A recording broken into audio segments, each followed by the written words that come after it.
大家早上好，今天是5月20号。首先祝大家节日快乐。那么下来我们主要来聊一聊这个港股的粤江，这也是一只上市不久的股票啊，在去年的12月底上市的。上市之后呢，直接从18.42涨到了83.8啊，整体这一波涨幅是非常的大。那么这一波涨幅结束之后呢，我们可以看到从83.80开始。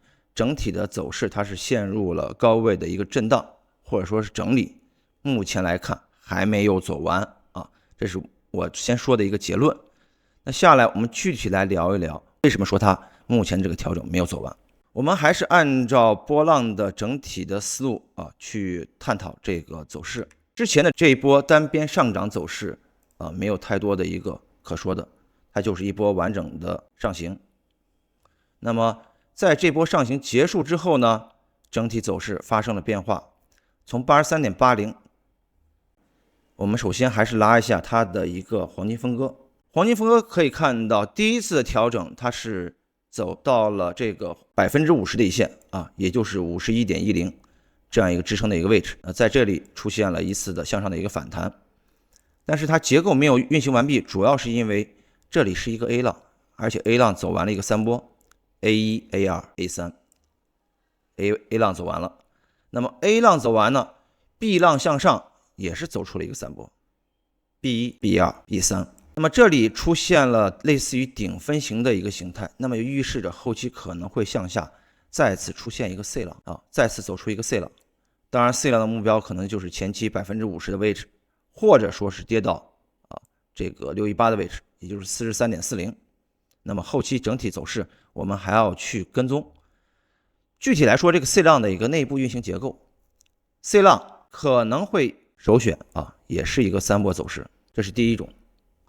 第二种呢 ，C 浪可能向下运行是一个五波形态，2、3、4、5，整体就会构成，如果是五波形态的话，那它就走了一个335，它就是所属的就是叫做平台型整理。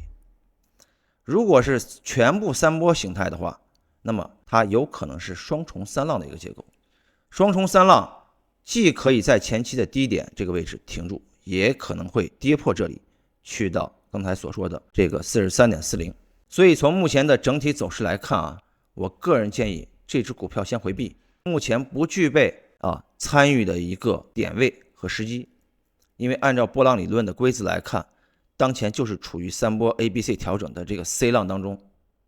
那至少我们要等这个 C 浪调整之后结束之后，我们再考虑什么位置做多什么位置看涨。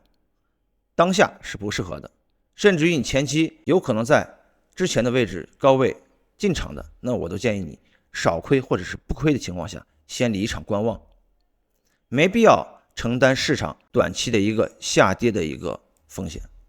因为从目前的点位来看的话，66跌到下方的51。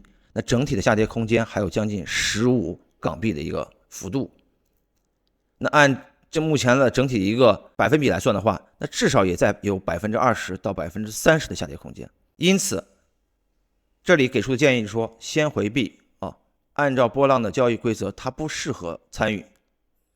好，以上就是今天上午第一支关于港股粤江的波浪结构分析。